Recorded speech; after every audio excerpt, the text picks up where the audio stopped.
ప్రభువైన యేసుక్రీస్తు వారి శుభ్రత నామంలో ప్రభు నిన్ను దర్శించు సమయం కార్యక్రమాన్ని వీక్షిస్తున్న మీ అందరికి కూడా మరొకసారి శుభాలు ధన్యవాదాలు తెలియజేస్తున్నాను. దేవుని యొక్క వాక్యాన్ని ధ్యానం చేద్దాం. 18వ కీర్తన 28వ వాక్యం. నా దీపమును వెలిగించు వాడవు నీవే, నా చీకటిని పారద్రోలు వాడవు కూడా నీవే. చదువుకున్న వాక్యాన్ని మనం చూస్తే భక్తుడు అంటున్నాడు, నా దీపాన్ని వెలిగించువాడవు నీవే, నా జీవితంలో ఉన్న చీకటి అంధకారాలు ప్రతి పాప సంబంధమైన అనుభవాల నుండి కూడా త్రూలివేయవాడవు నీవే అని మాట్లాడుతున్నాడు. కాబట్టి స్నేహితులారా, జీవితంలో దీపం అనేది మనకు చాలా అవసరం. దీపం అనేది చీకటిలో మన యొక్క బ్రతుకులను తడుములాడుకునే స్థితి నుండి మనం తప్పించబడటానికి దీపాన్ని వాడుతూ ఉంటాం. దీపం అనేది ఎంత వెలుగుగా ఉంటే ఆ ప్రాంతం చాలా కాంతివంతంగా కనబడుతుంది. అక్కడ మనం కార్యాలు చాలా సునాయాసంగా చేసుకోగలుగుతూ ఉంటాం. అలానే ఇంకా దీపాన్ని కొన్ని ప్రత్యేకమైన కార్యక్రమాలకు కూడా మనం ఉపయోగిస్తూ ఉంటాం. జ్యోతి ప్రజ్వలన అని మనం ఆ పేరుతో కొన్ని శుభకార్యాలలో ప్రారంభంగా మనం జ్యోతి ప్రజ్వలన చేస్తాం. గృహప్రవేశాలప్పుడు కానీ, ఏదైనా వ్యాపారాలు ప్రారంభించే సమయాల్లో కానీ, కొంతమంది ప్రముఖుల చేత వారికి ఉన్న అనుభవాలను బట్టి, ఆ రంగాల్లో ఉన్న ప్రావీణ్యతను బట్టి ప్రముఖులను ఆహ్వానించుకొని ఆ ప్రముఖుల చేత ఆ దీపాలను వెలిగిస్తూ ఉంటారు. ఎందుకు ఈ మాట చెప్తున్నానంటే, లోకములో మనుషులు వెలుగుతున్నట్టు కనబడతారు, కానీ కొద్ది రోజులకి కొన్ని పరిస్థితులను బట్టి వాళ్ళు ఆరిపోతూ ఉంటారు. కానీ ఇక్కడ భక్తుడు అంటున్న మాట ఏంటంటే, నా దీపాన్ని దేవుడు వెలిగించేది, ఇక ఆ దీపాన్ని ఎవరు ఆర్పివేయలేరు. స్నేహితులారా, లోకములో మనం వెలిగించబడే విధానంలో ఉండాలి. వెలిగించబడే విధానంలో ఉండాలి అంటే అది దేవుని కృప ద్వారే మనం వెలిగించబడతాం, దేవుని యొక్క సహాయం ద్వారా వెలిగించబడతాం. ఏంటంటే మన ఆత్మ అనే దీపాన్ని మనం వెలిగించుకోవాలి. అందుకనే దైవజనుడైన పౌలు కూడా తెస్సలోనికీయులకు రాసిన మొదటి పత్రిక 5వ అధ్యాయం 19వ వాక్యం ఏమని మాట్లాడతాడంటే, ఆత్మను ఆర్పుకుడి అంటాడు. ఈ లోకములో మన జీవితాలు దేదీప్యమానంగా వెలిగించబడాలంటే అది దేవుని సహాయం. అది మనకుగా మనం వెలిగించుకోలేం. చెప్పాను కదా ప్రారంభంలో, మనకుగా వెలిగించుకుంటే అది ఏదొక విధానంలో ఆరిపోయే పరిస్థితి ఉంటుంది. కానీ దేవుడు కనుక ఆ దీపాన్ని కనుక వెలిగిస్తే అది ఎవరు ఆర్పివేయలేరు. ఈరోజు ఈ వాక్యం వింటున్న నీ యొక్క దీపం అంటే ఆత్మ. సామెతల గ్రంథం 20వ అధ్యాయం 27వ వాక్యంలో బైబిల్ ఏమని మాట్లాడుతూ ఉందంటే, నరుని ఆత్మ యెహోవా పెట్టిన దీపం. అది దేవుడు మన హృదయ అంతరంగాల్లో పెట్టిన దీపం. ఆ దీపాన్ని మనకుగా మనం వెలిగించుకోలేం, కానీ దేవుడే ఆ దీపాన్ని వెలిగించగలడు. దేవుడు వెలిగిస్తే ఎవరు కూడా ఆర్పివేయలేరు. ఈరోజు మనం ఎన్నో దీపాలను చూస్తూ ఉంటాం. ఎంతోమందిని మనం చూస్తూ ఉంటే వాళ్ళ జీవితాలు చాలా భయానకమైన పరిస్థితుల్లో ఉంటాయి. ఎందుకంటే వాళ్ళు వెళ్ళే చోట్లు, వాళ్ళు మాట్లాడుకునే చోట్లు, వాళ్ళు చేసే కొన్ని కార్యాలను చూస్తుంటే అంత వెలుగులో వాళ్ళు ఆ కార్యాలు చేయడానికి ఇష్టపడరు. కనపడనట్టుగా ఆ యొక్క చిన్న లైట్ల మధ్య ఆ కార్యక్రమాలు చేస్తూ ఉంటారు. ఎందుకు? చీకటి కార్యాలు. ఉదాహరణకి సినిమాల్లో చూస్తే సినిమా జరుగుతున్నప్పుడు లైట్లు వేసారనుకో, బల్లలు పగిలిపోతాయి. కారణం ఆ చీకటిని చూడటానికి వెలుగుని ఇష్టపడరు. ఇట్లానే కొన్ని కార్యాల్లో పాస్టర్ గారు ఇవి చెప్తున్నారు అనుకోకండి, అనుభవాలు. కొన్ని బ్రాందీ షాపుల్లో, రెస్టారెంట్లో కూడా ఇలానే ఉంటాయి. ఎందుకు? వారి ముఖం వీళ్ళకి కనపడకుండా, వీళ్ళ ముఖం వాళ్ళకి కనపడకుండా పనులు చేస్తూ ఉంటారు. చాలామంది అల్లుడికి తెలియకుండా మామ వెళ్తాడు, మామ తెలియకుండా అల్లుడు వెళ్తారు. ఇద్దరు ఒకే టేబుల్లో ఉంటారు, ఒకరి ముఖం ఒకరు కనపడదు. అంటే ఏంటి? ఇవన్నీ ఎందుకు చెప్తున్నానంటే చీకటి కార్యాలు. దీపాలు వెలిగించబడినప్పుడు ఏ వ్యక్తి కూడా పాపం చేయడు. దీపం గనక వెలిగించబడినప్పుడు ఏ వ్యక్తి కూడా లోకంలో పడిపోడు, లోకంలో కలిసిపోడు, లోకపు కార్యాలకు బానిసకాడు. స్నేహితులారా, ఈరోజు నీ ఆత్మీయ దీపం వెలిగించబడిందా? నీ ఆత్మీయ దీపం వెలిగించబడితే ఈరోజు నువ్వు నిజంగా దేవుని కొరకు బ్రతుకుతావు, దేవుని చిత్తాన్ని చేస్తావు. దేవుడు నీ ఆత్మను వెలిగించే విధంగా నువ్వు చూసుకోవాలి. కానీ ఈరోజు మనుషులు ఆత్మను ఆర్పేసుకుంటున్నారు, ఆత్మను ఆర్పేసుకుని చీకట్లో తడుములాడుకుంటున్నారు. వాయు వరస లేని బ్రతుకులు, చిన్న పెద్ద గౌరవ మర్యాద లేని జీవితాలు ఈరోజు మనుషులు కలిగి ఉంటున్నారు. విచ్చలవిడితనానికి లోనైపోయి బ్రతుకుతున్నారు.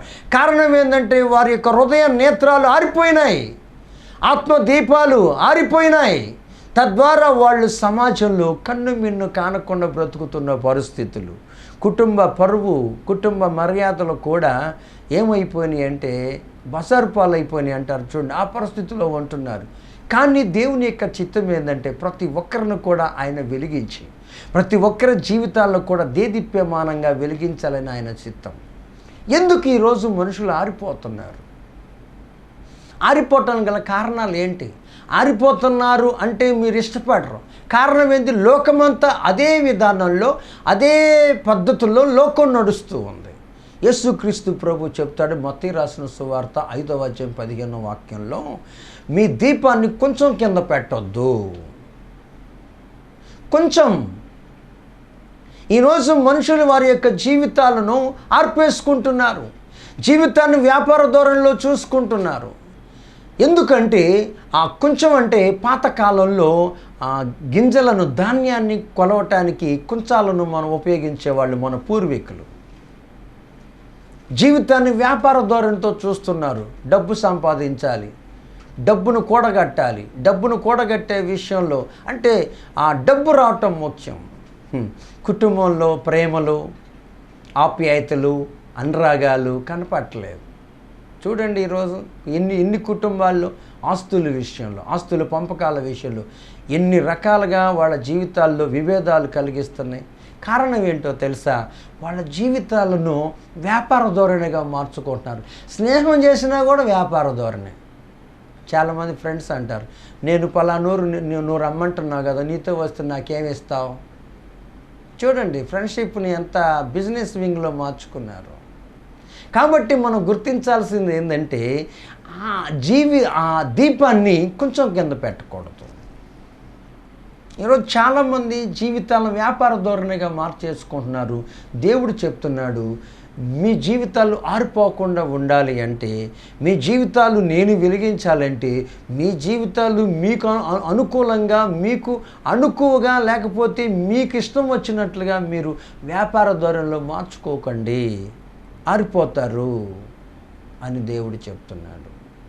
రెండవదిగా చూస్తే మంచం కింద పెట్టొద్దని చెప్తున్నాడు. లూకా రాసిన సువార్త 8వ అధ్యాయం 16వ వాక్యంలో దీపం ఎక్కడ పెట్టకూడదంట? మంచం కింద పెట్టకూడదంట. సోమరితనం జీవితాలు ఈరోజు ఎందుకు దీపాలు ఆరిపోతున్నాయి అంటే సోమరితనానికి, బద్ధకానికి బాగా అలవాటు పడ్డారు, సుఖానికి అలవాటు పడ్డారు. తిండి తినడం తప్పులేదు, సదుపాయాలు ఉండటం తప్పులేదు, సౌకర్యాలు ఉండటం తప్పులేదు, కానీ వాటిని మితము లేకుండా ఉపయోగించుకొని మనం బద్ధకస్తులంగా మారిపోకూడదు అని దేవుని యొక్క ఉద్దేశం. దీపాన్ని మంచం కింద పెట్టకూడదు. ఏమైపోయింది? మంచం కింద పెడితే మంచం తగలబడిపోయింది. అందుకని గొప్ప దైవజనుడు ఏమంటాడంటే, నిద్ర వస్తేనే నిద్రపోమంటాడు, పండుకొని మాత్రం నిద్రపోవద్దు అంటాడు. నిద్ర వస్తేనే నిద్రపోమంటాడు, పండుకొని నిద్రపోవద్దంటే. అంటే ఏంది? చాలామంది పండుకొని నిద్ర తెచ్చుకుంటారు. వీళ్ళకి ఇంకా తినటం పండుకోవటం, తినటం పండుకోవటం, ఇంకా పని ఏమి ఉండదు, బాధ్యతలు ఏమి ఉండవు. కుటుంబంలో ఎటువంటి పనుల్లో కూడా వాళ్ళు పాలు భాగస్తులు అవరు. ఎందుకంటే వాళ్ళకి వేరే ఉద్యోగం లేదు, వేరే ఉద్దేశం కూడా లేదు. దీపాలు ఎందుకు ఆరిపోతున్నాయి అంటే వాళ్ళ జీవితంలో సోమరితనం ఎక్కువైపోయింది.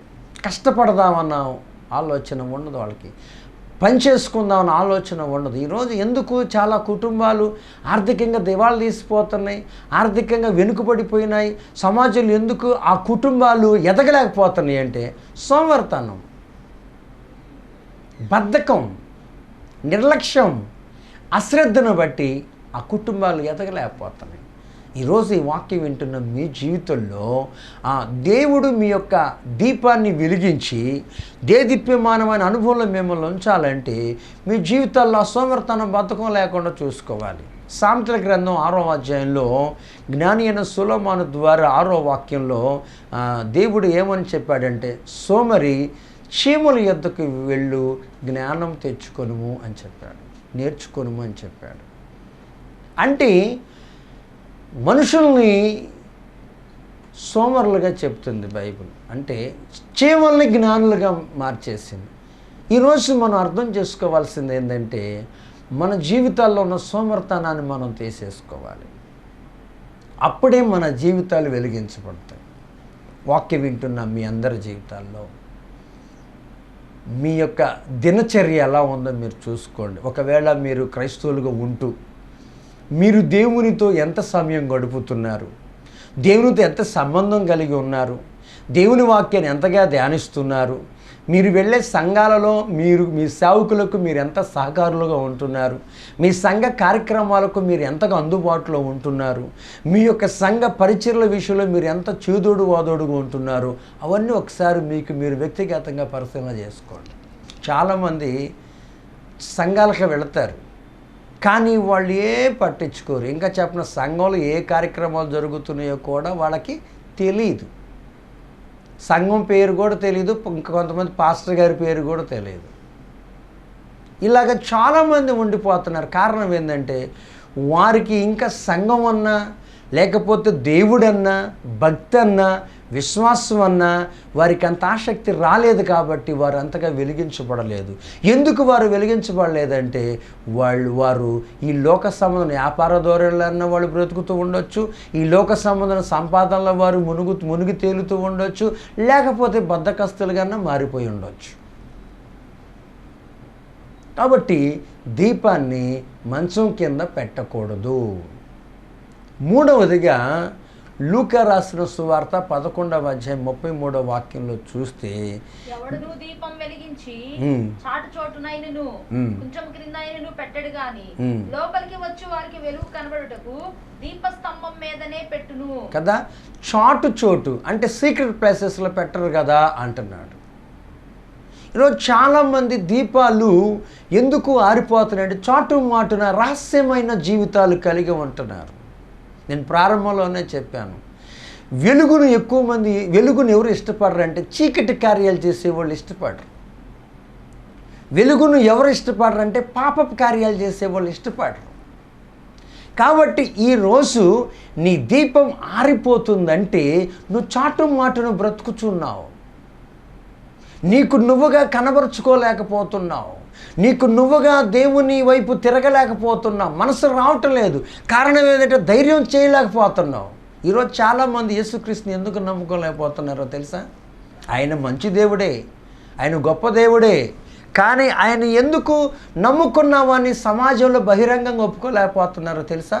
ఒక్కటే, వాళ్ళకున్న భయం ఏంటంటే, మమ్మల్ని సమాజం ఎక్కడ చులకనగా చూస్తుందో, సమాజం మమ్మల్ని ఎక్కడగా హేళన చేసిద్దో అని భయపడుతున్నారు. సీక్రెట్ క్రిస్టియన్స్, రహస్య క్రైస్తవులు. నాకు తెలిసిన ఒక ఆయన ఉన్నాడు. ఆయన మంచి ఉద్యోగం చేస్తూ ఉంటాడు. ఆ ఉద్యోగం చేసే దగ్గర క్రిస్టియన్ అని చెప్పుకోడు. కారణం ఏంటంటే, అక్కడ క్రిస్టియన్ అని చెప్పుకుంటే అక్కడ ఉన్న తోటి ఆ కొలీగ్స్ అందరూ కూడా ఎక్కడ హేళన చేస్తారేమోనని అక్కడ మాట్లాడే భగవంతుడి దయ అంటూ ఉంటాడు. ఎక్కడ? ఆఫీస్లో. చర్చిలో మాత్రం యేసుక్రీస్తు దయ, యేసు ప్రభు దయ అని సాక్ష్యాలు చెబుతూ ఉంటాడు. ఎందుకో తెలుసా? అక్కడేమో సమాజంలో వాళ్ళు దేవుని బిడ్డలని బహిరంగంగా చెప్పుకోలేరు.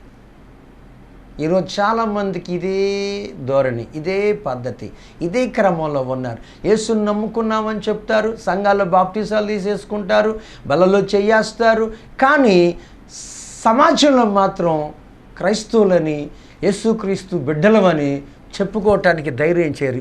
వీళ్ళు ఎవరంటే చాటున మాటున పెట్టిన దీపాలు లాంటి వాళ్ళు వీళ్ళు. ఈరోజు ఈ వాక్యం వింటున్న నువ్వు యేసు కొరకు ధైర్యంగా బ్రతికి మనసు నీకు కావాలి. లేకపోతే ఏమైందో తెలుసా? నువ్వు పిరికి వ్యక్తిగా బ్రతుకుతున్నావు అని అర్థం. ఇప్పుడు మీ మమ్మీ డాడీ పేరు చెప్పడానికి సిగ్గుపడతావా? మీ కట్టుకున్న భర్త పేరు చెప్పడానికి సిగ్గుపడతావా? మీ ఫ్యామిలీ మెంబర్స్ పేర్లు ఎవరైనా అడిగారు నీకు సిగ్గుపడతావా? లేకపోతే మీ ఇంటి పేరు ఏంటి, ఎవరు అబ్బాయి మీరంటే సిగ్గుపడతారా? సిగ్గుపడవు. ఎందుకు? ధైర్యం చెప్పేస్తాం, మా డాడీ పేరు ఇది, మా ఇల్లు పలానా ఏరియా, మా ఇంటి పేరు ఇది, మా మమ్మీ ఇలా ఉంటారు, మా మమ్మీ ఉద్యోగం చేస్తారు, మా ఫ్యామిలీ మెంబర్స్ ఎంతమంది అని నువ్వు అన్ని డీటెయిల్స్ ఇస్తావు. ఎందుకు? సమాజంలో కుటుంబ విషయాలు తెలిస్తే గౌరవంగా ఉంటుందని. మరి నీకంటూ జన్మనిచ్చి, జీవితాన్నిచ్చి, బ్రతుకునిచ్చి, ఈ లోకంలో నీకంటూ కొన్ని వనరులు సమకూర్చి నీ యొక్క బ్రతుకును కొనసాగించుకునే విషయంలో నిన్ను సదుపాయాలు కలిగించిన దేవుని విషయంలో నువ్వు ఎందుకు రహస్య క్రైస్తవుడిగా బ్రతుకుతున్నావు? అలాగా నువ్వు కనుక బ్రతుకుతున్నావు అనుకో, నువ్వు బాప్తీసం తీసుకున్నా, కానుకలు ఇచ్చినా, పరిచర్య చేసినా, పాటలు పాడినా, బైబిల్ చదివినా, పాస్టర్ గారికి రైట్ హ్యాండ్గా ఉన్నా నువ్వు ఖచ్చితంగా నరకానికి పోతావు. నేనుగా చెప్పేది బైబిల్ చూసుకో. ప్రకటన గ్రంథం 21వ అధ్యాయం 8వ వాక్యం. యేసుక్రీస్తును నువ్వు బహిరంగంగా ఒప్పుకోకపోతే, యేసుక్రీస్తు విషయంలో నువ్వు పిరికి వ్యక్తిగా బ్రతుకుతూ ఉంటే బైబిల్ ఏమని చెప్తుందో చూద్దాం.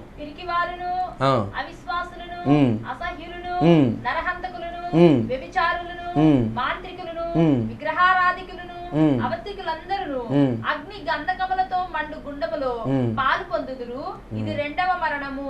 చాలు. ఇక్కడ మనం చూస్తే రెండవ మరణం అంటే నరకానికి ఎవరు వెళ్తారు? ఈ లిస్టులో ఫస్ట్ బ్యాచ్ ఎవరు? పిరికివారు. అంటే నరకానికి వెళ్ళే బ్యాచ్లో ఫస్ట్ బ్యాచ్ పిరికోళ్ళు. వీళ్ళకి యేసుక్రీస్తు తెలిసి ఉండొచ్చు, యేసుక్రీస్తుని నమ్ముకున్నట్టు కనపడవచ్చు, కానీ ధైర్యంగా చెప్పలేరు. స్నేహితులారా, నీ దీపం ఈరోజు ఎక్కడ పెట్టావు? దేవుడు నిన్ను ప్రేమించి ఈరోజు నిన్ను రక్షించే నీకంటూ ఒక సహవాసాన్ని ఇస్తే నువ్వెంతగా ఎదుగుచున్నావు? ఇదొక టైప్ బ్యాచ్.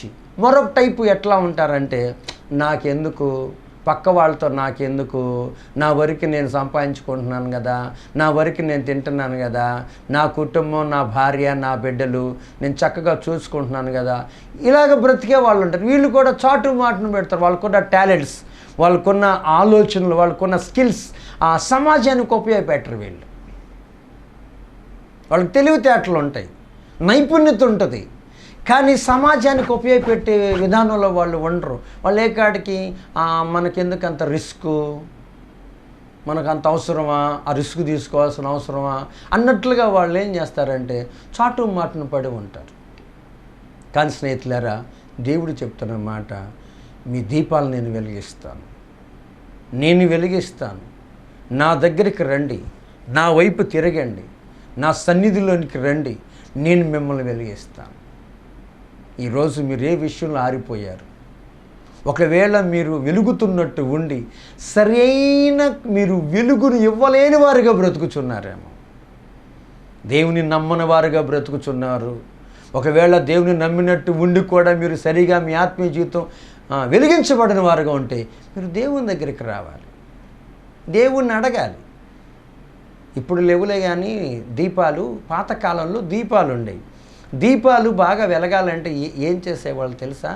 ఆ ఒత్తిలో ఉన్న నుసిని కట్ చేసేవాళ్ళు, అప్పుడు వెలిగిద్ది. లేకపోతే మనం అగ్గిపెట్టెతో వెలిగించామనుకో సరిగా వెలగదు. ఎందుకంటే ఆ నుసి ఉంది, ఆ ఒత్తికున్న నుసిని కట్ చేయాలి కత్తెరతో. ఈరోజు నిన్ను కూడా దేవుడు వెలిగించాలి అని నువ్వు ఇష్టపడితే, దేవుని దగ్గరకు నువ్వు వస్తే, నీ ఆత్మీయ జీవితం చూడు, నీ హృదయ అంతరంగాన్ని దేవుడికి అప్పగిస్తే దేవుడు ఉన్న వేషనంతా కూడా కట్ చేసేస్తాడు. దేవునికి స్తోత్రం. ఆ కోరిక నీకుంటే నువ్వు దేవుడికి చేతుల్లోకి వెళ్ళిపోతే దేవుడు చూసుకుంటాడు. ఎలా కట్ చేయాలి, ఎంత కట్ చేయాలో కట్ చేసేసి పరిశుద్ధాత్మ అనే నూనెను నీ హృదయంలో పోస్తాడు. అప్పుడు నువ్వు దేదీప్యమానంగా వెలిగించబడతావు. కాబట్టి స్నేహితులారా, ఈరోజు నీ కుటుంబం చీకటి అంధకారంలో, అజ్ఞానంలో, ఆచారాల్లో, సాంప్రదాయాల్లో, మూఢనమ్మకాల్లో కొట్టుకొని పోతుందా? కుల కట్టడంలో, మతోన్మాద సంబంధమైన బంధకాలలో బంధించబడి ఉందా నీ కుటుంబం? అందుకే యేసుక్రీస్తు అంటున్నాడు, నేను వెలిగించే దేవుడను, జ్యోతిర్మయుడైన దేవుడను, నేను లోకానికి వెలుగై ఉన్నట్లు మీరు కూడా ఈ లోకానికి జీవపు వెలుగై ఉండమని చెప్తున్నాడు. ఒకరోజు యోహాను సువార్త 8వ అధ్యాయంలో యూదులు క్యాండిల్ సర్వీస్ చేస్తున్నారు. క్యాండిల్ సర్వీస్ చేస్తున్నప్పుడు వాళ్ళని చూసి యేసుక్రీస్తు అన్నాడు, మీరు క్యాండిల్స్ వెలిగించుకున్నారు, క్యాండిల్స్తో మీరు వస్తున్నారు, ఈ క్యాండిల్స్ ఆరిపోయే ప్రమాదం ఉంది, కానీ నేనే ఈ లోకానికి వెలుగునని చెప్పాడు. స్నేహితులారా, మన హృదయాల్లో మన ఆత్మ అనే దీపం వెలిగించగలిగింది యేసుక్రీస్తు. ఆయన నీతి సూర్యుడికి ఈ లోకానికి వచ్చాడు. మన జీవితంలో ఉన్న అంధకారాన్ని, పాపాన్ని, మూఢ నమ్మకాలని, ఆచారాలు, సాంప్రదాయాలు, వీటన్నిటిని కూడా దేవుడు ఏం చేస్తాడంటే కాల్చేస్తాడు. మనల్ల కాదు. ఇవన్నీ సాతానుడు ఈ లోకంలో మనకు ఎప్పటి నుంచో అంటే ఆది కాలం నుంచి ఇవన్నీ పెట్టేసేసాడు. మిడిమిడి జ్ఞానంతో భక్తి చేసుకుంటున్నాం, మనకు తెలిసిన మేరకు భక్తి చేసుకుంటున్నాం, కానీ బైబిల్ని ప్రామాణికంగా చేసుకొని భక్తి చేసేవాళ్ళు ఎంతమంది ఉన్నారు? చర్చికి వెళ్ళేవాళ్ళు సైతం. కాబట్టి ఈరోజు నీ దీపాన్ని వెలిగించుకో, చక్కగా వెలిగించుకో. పరిశుద్ధాత్మ సహాయం ద్వారా నీ జీవితాన్ని వెలిగించుకో. నీలో ఉన్న ప్రతి వ్యర్థత్వం నీకు అర్థం కావాలంటే నువ్వు వెలుగులోకి రావాలి. చీకటి పోవాలంటే ఏం చేయాలి? నీకు వెలుగు కావాలి. ఈరోజు నువ్వు చీకట్లో ఉన్న తడుములాడుకుంటూ ఉంటావు. అందరూ చీకట్లో ఉన్నారు కదా, నేను ఒక్కడే కాదు నువ్వు అనుకోవద్దు. దేవుడు నీకు ఇచ్చిన ఆ వెలుగును నువ్వు అనుభవించు. ఆయన ఈ లోకానికి వచ్చింది ఉద్దేశం ఒక్కటే, ప్రజలను వెలుగు మార్గంలో నడిపించాలి, ప్రజలను నీతి మార్గంలో నడిపించాలని ఆయన ఆశపడి ఈ మాటలు వినిపిస్తున్నాడు. ఈ వాక్యం వింటున్న నీ జీవితంలో నీ దీపాన్ని ఎక్కడ పెట్టావు? నీ జీవితం, నీ ఆత్మీయ దీపం ఎంత వెలిగించబడుతుంది? ఎంత మేరలో ఇతరులకు వెలుగుగా ఉంటుంది నీ భక్తి? ఒకవేళ ఇంకా నువ్వు దేవుణ్ణి ఎరగకుండా చీకట్లో బ్రతుకుతూ ఉంటే, నేను మంచిగా ఉన్నానులే అని నువ్వు అనుకుంటున్నావు, కానీ నీ మనస్సాక్షి సమాధానం చెప్పు. ఎందుకు ఈ మాట అంటున్నాను తెలుసా? జీవితం అనేది చాలా విలువైంది. ఈ లోకంలో సరదాకో, జలసాలకో, విచ్చలవిడతానానికో దేవుడు ఈ లోకంలో జీవితాన్ని ఇలా. మనిషి జీవితం చాలా విలువైంది, ప్రాముఖ్యమైనది. ఎందుకంటే ఈ లోకంలో ఇతర జీవుల్లాగా, ఇతర జంతువుల్లాగా, చెప్పాలంటే ప్రాణుల్లాగా మనల్ని దేవుడు సృష్టించలేదు. చాలా విలువగా ఎంచాడు. మనకి ఆ మాట్లాడే ధన్యత, ఆలోచించే భాగ్యం, వివేచించే కృప ఆ దేవుడు మనకిచ్చాడు. కాబట్టి స్నేహితులారా, ఈరోజు మీ దీపాలు ఆరిపోయే స్థితిలో ఉంటే, ఒకవేళ వెలుగుతున్నట్టు ఉండి దేదీప్యమానంగా వెలిగించబడలేని స్థితిలో ఉంటే, మీరు దేవుడి చేతుల్లోకి వెళ్తే దేవుడు ఆ నుసిని తీసేస్తాడు. మీరు దేవుని చేతిలోకి వెళ్ళిపోండి. మీరు ఒకవేళ మందిరాలకు వెళ్తున్నా ఇంకా కులబంధకాలు ఉండొచ్చు, మూఢనమ్మకాలతో బ్రతకొచ్చు, ఆచారాలు చేస్తూ ఉండొచ్చు, అలవాటు భక్తి చేస్తూ ఉండొచ్చు. అవన్నీ కూడా నీకు తెలియదు. నువ్వేమనుకుంటావు? నేను బాప్తీసం తీసుకున్నాను, పెందలకాడే ప్రార్థన చేసుకుంటున్నాను, రోజు బైబిల్ చదువుకుంటున్నాను, చర్చికి వెళ్తున్నాను అనుకుంటున్నావు. మరి నీలో ఆ అనుభవం కనుక పనిచేస్తుందంటే, నువ్వు దేవునిలో వృద్ధి చెందుతున్న అనుభవం సమాజం గుర్తించింది. కాబట్టి మీరందరూ కూడా వెలిగించబడాలని దేవుని యొక్క చిత్తం. అందుకనే భక్తుడు అంటున్నాడు, నా దీపాన్ని వెలిగించేవాడు ఆయనే, నా చీకటిని పారద్రోలువాడు కూడా ఆయనే. కాబట్టి స్నేహితులారా, మీ జీవితంలో ఈ వెలుగును, ఈ దేదీప్యమానమైన పరిశుద్ధాత్మ ప్రసన్నత చేత మీరందరూ కూడా వెలిగించబడాలని, మీరందరూ కూడా దేవుని కొరకు బ్రతకాలని, మీరందరూ కూడా దేవుని చిత్తాన్ని భూమి మీద జరిగించాలని ఒక దైవ సేవకుడిగా నేను కోరుకుంటూ, ఇంకా మీ జీవితాలు అంతగా వెలిగించబడలేని స్థితిలో ఉంటే వాక్యాన్ని బాగా చదవండి. అందుకని భక్తుడు అన్నాడు, నీ వాక్యమే నా పాదములకు దీపము, అది నా త్రోవలకు వెలుగు అన్నాడు. ఈరోజు వాక్యం చేత మన జీవితాలను వెలిగించుకుందాం, ఆత్మచేత మనం బలపడదాం, దేవుని యొక్క రాకడకు సిద్ధపడదాం. అటువంటి కృపా సన్నిధి సమాధానం ఆ దేవాది దేవుడు మీ అందరి జీవితాల్లో మెండుగా అనుగ్రహించునుగాక. ఆమెన్. ప్రార్థన చేద్దాం. పరిశుద్ధాత్మ దేవుడా, మీకు స్తోత్రాలు చెల్లిస్తున్నాం. ఈ దినకాలంలోనైనా మీరు వినిపించిన వాక్య సందేశాన్ని బట్టి కృతజ్ఞతలు తెలియజేస్తున్నాం. నిజమే ప్రభువా, దీపాన్ని వెలిగించగలిగిన వాడు నువ్వే ప్రభువా, కనికరించండి. ఈరోజు మనుషులు జీవితాలు ఎన్నో విధాలుగా నాయన ఆరిపోయిన అనుభవంలో ఉండి అయ్యా కొట్టుమిట్టాడుతూ నీతికి నిబద్ధతకు దూరంగా జీవిస్తున్న వ్యక్తులు ఎంతోమంది ఉన్నారు. పరిశుద్ధాత్మ దేవ, మీరు వారి హృదయాలు వెలిగించండి, వారి ఆత్మలను వెలిగించండి, రక్షణ మార్గంలోకి నడిపించండి, పాప క్షమాపణ అనుభవంలోనికి నడిపించండి. ఇంకా వారికి కావాల్సిన క్షేమకరమైన ఆత్మీయ అనుభవాలు నేర్పించండి తండ్రి. ఇంకా నీ వాక్యాన్ని ధ్యానించి అయ్యా హృదయ నేత్రాలు వారికి అనుగ్రహించండి, కనికరించండి, కృప చూపించండి. వారి శరీరాలకు కావాల్సిన ప్రభా ఆరోగ్యము దయచేయండి, జ్ఞానము దయచేయండి, వారి కుటుంబాల్లో సమాధానము దయచేయండి, విశ్వాసంలో బలపరచండి ప్రభా. మీ చిత్తాన్ని చేయగలిగిన వారుగా చేయండి ప్రభా. మీ స్తోత్రాలు. కనికరించండి, కార్యం చేయండి ప్రభా. మీ యొక్క నామానికి మహిమకరంగా బ్రతికేవారుగా చేయమని ప్రార్థన చేస్తూ అయా మీ యొక్క శక్తితో నింపండి, కనికరించండి తండ్రి. ఇంకా ఈ చివరి అంత్య దినాల్లో ప్రభా మీ నామాన్ని మరింతగా ఘనపరిచేవారుగా చేయమని ఈ యొక్క వాక్యాన్ని వీక్షిస్తున్న ప్రతి బిడ్డను, వారి కుటుంబాలను ఆత్మ సంబంధం వెలిగించి బలపరచి మీకే మహిమ తెచ్చుకోమని యేసుక్రీస్తు వారి నామంలో ఈ ప్రార్థనని వేడుకొంచున్నాం మా పరలోకపు తండ్రి. ఆమేన్. మన పరమ తండ్రి దేవుని ప్రేమ, యేసుక్రీస్తు వారి దివ్య కృప, పరిశుద్ధాత్మ దేవుని యొక్క అన్యోన్య సహవాసం, సమాధానం, సన్నిధి ఈ వాక్యం వీక్షిస్తున్న మీకును సర్వక్రైస్తవ భక్తులకును ఆయన సన్నిధి సదాతోడే నడిపించునుగాక. Amen. Amen. God bless you. మీ ప్రార్థన అవసరతలకు మమ్మల్ని సంప్రదించవలసిన మా చిరునామా బ్రదర్ చాందన్న, ఆశ్రయ మినిస్ట్రీస్, మధ్యనగర్, చిలుకలూరుపేట 522616. మా ఫోన్ నెంబర్ 9417533302. మా ఫోన్ నెంబర్ మరొకసారి 9441753302. God bless you.